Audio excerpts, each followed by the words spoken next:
তব কথামৃতম তপ্ত জীবনম কবিভিরৃতম কলমশাপহম শ্রবণমঙ্গলম শ্রীমদাততম ভুবি গৃণন্তি যে ভুরিতা জনাঃ।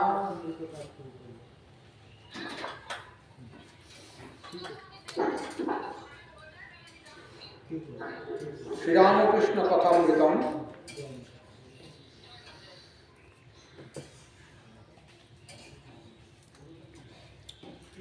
শ্রীরামকৃষ্ণ কথামৃতম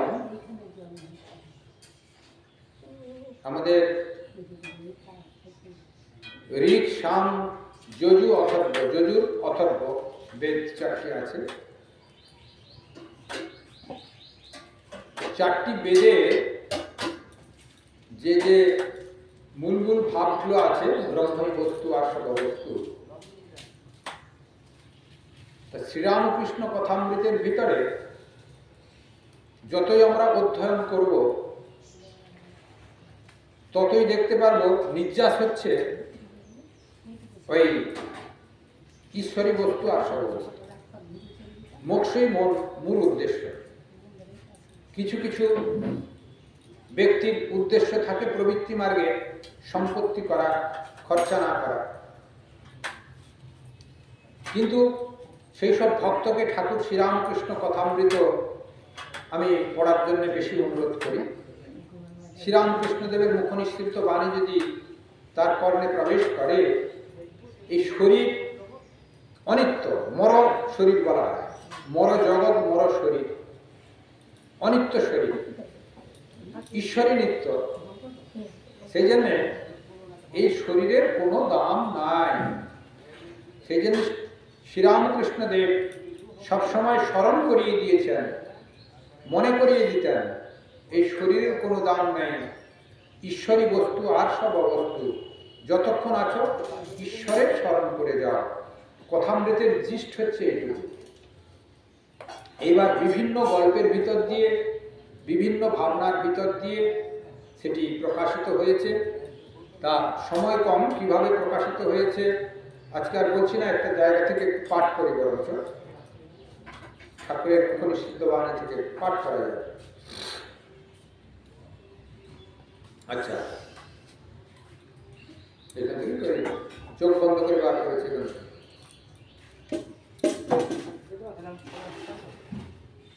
ত্রিগুণাতীত ভক্ত যেমন বালক। মনি বলছেন, আজ্ঞা, ত্রিগুণাতীত ভক্তি কাকে বলে?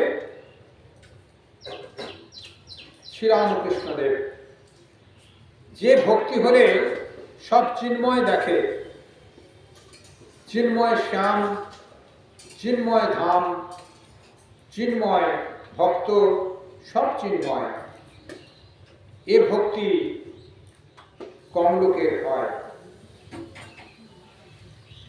ডাক্তারবাবু বলছেন স্বহাস্তে। ত্রিগুণাতীত ভক্তি অর্থাৎ ভক্ত কোনো গুণের বশীভূত নয়।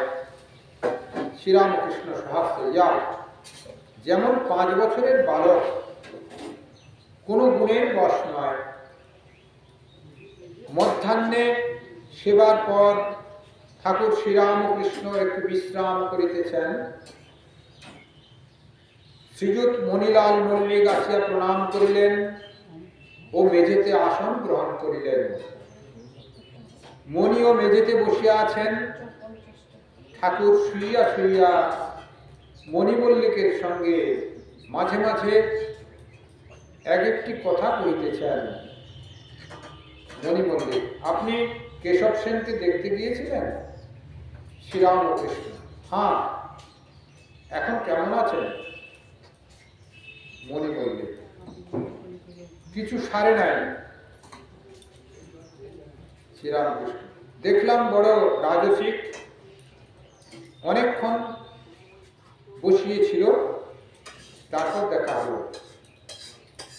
ঠাকুর উঠিয়া বসিলেন ও ভক্তদের সহিত কথা কইতেছিলেন।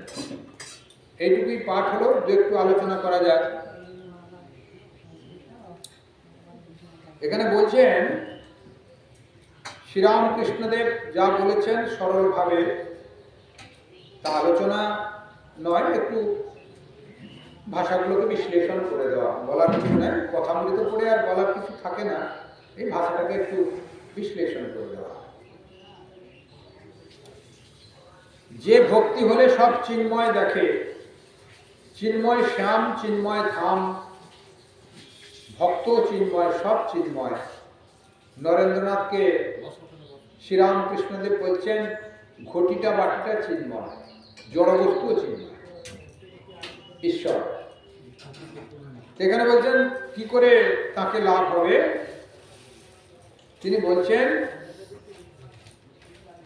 ত্রিগুণাতীত হতে হবে। 3 গুণ, তমগুণ,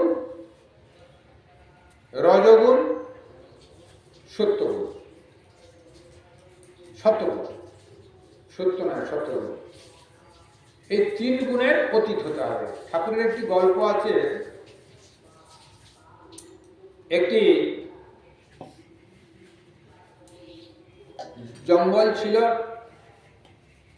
জঙ্গলের ভেতরে ডাকাতের বাস ছিল। তাই একটি লোক ওই পাশ দিয়ে পাস করছিল, রাস্তা আছে, মেঠো রাস্তা তো, তা কিছু দূর যাওয়ার পরেই তার কাছে জিনিসপত্র একটু ছিল, হয়তো বাজার বুঝি ভালো মতো কিছু ছিল, টাকা পয়সা।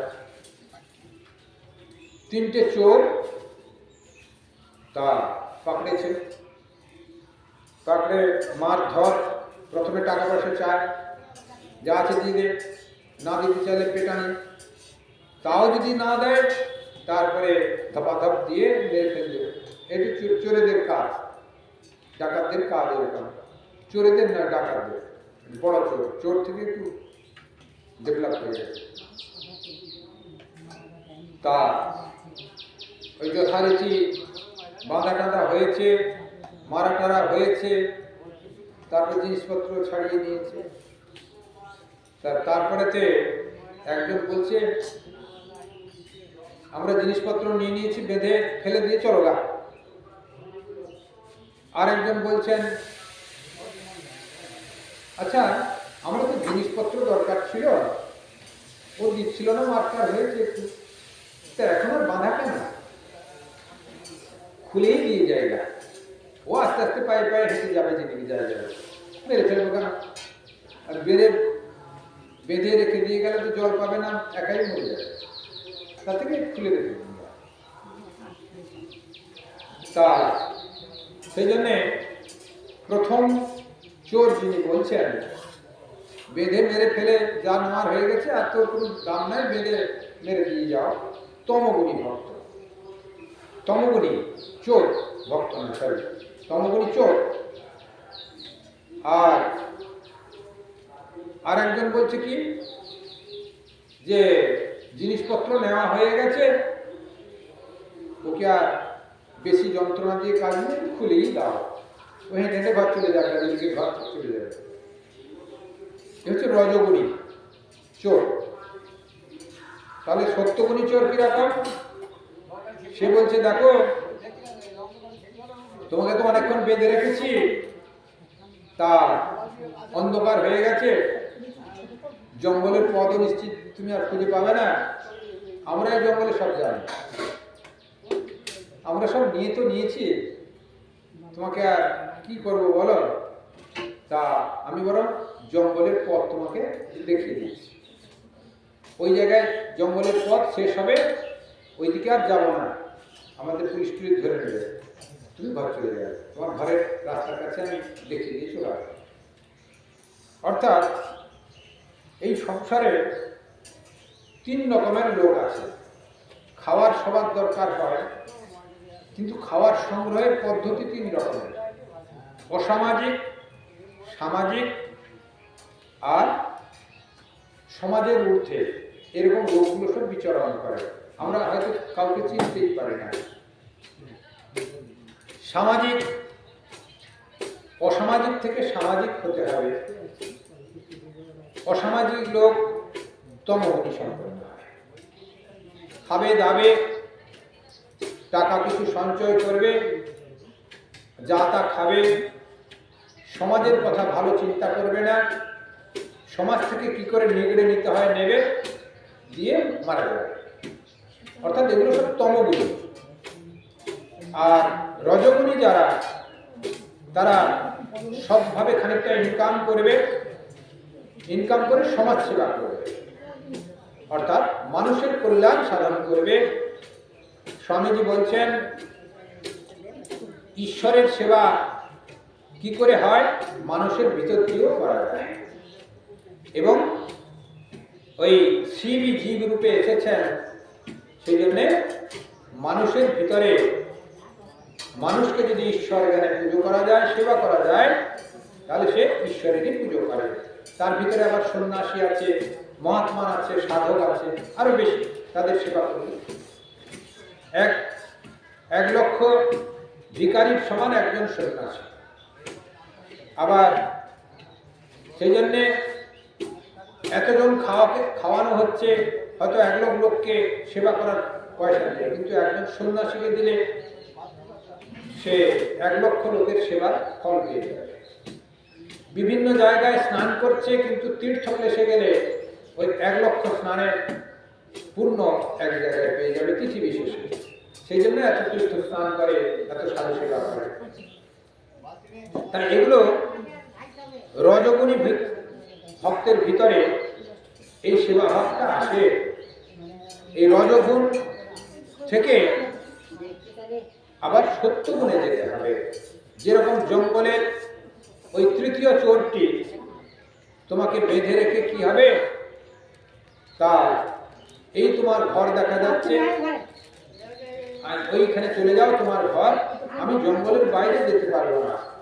অর্থাৎ তমগুণ, রজগুণ, শতগুণ কোনোটাই ঈশ্বর নয়। এই সবটাই জগতের ভিতরে, জগতের বাইরে ঈশ্বর। তাহলে জগতের বাইরে যদি ঈশ্বর থাকেন, তা আমরা ঈশ্বরকে পাবো কি করে, প্রশ্ন আসতে পারে না। তিনি জগতের ভিতরেও আছেন, জীবাত্মা রূপে আছেন, এবং গুণত্রয়ের প্রকাশের বিভিন্ন থাকার জন্য উপলব্ধি করতে পারে না, সাধকরা ঠিকভাবে উপলব্ধি করতে পারে না। সেই জন্যে এই রজ থেকে, তম থেকে রজ, রজ থেকে সত্যে উন্নীত হতে হবে, তারপরে ঈশ্বরের উপলব্ধি হবে। ওই তৃতীয় চোর, সত্যগুণী চোর, ঘর দেখিয়ে দিল, যেমন এই তোমার গ্রাম দেখা যাচ্ছে, তুমি চলে যাও, আমি গেলে কিন্তু আমাকে পুলিশ ধরে নেবে। সত্যগুণী চোর বলছে। তার আগে তোমার রজগুণী চোর তো জঙ্গলের ভেতরে আছে, যা যা করেছিল এর আগে ঘটনা বলল। এই জন্যে যখন তম থেকে রজতে আসা হবে, এই অসামাজিক ভাব থেকে সে বিরত হবে, সমাজ সেবায় তার মন দেবে রজত ভাবেতে। এই সমাজ সেবা করতে করতে তার মনের ভিতরে ঈশ্বরের উদ্দীপন হবে। নিষ্কাম কর্মের ভিতর দিয়ে ঈশ্বরের উদ্দীপন হয়।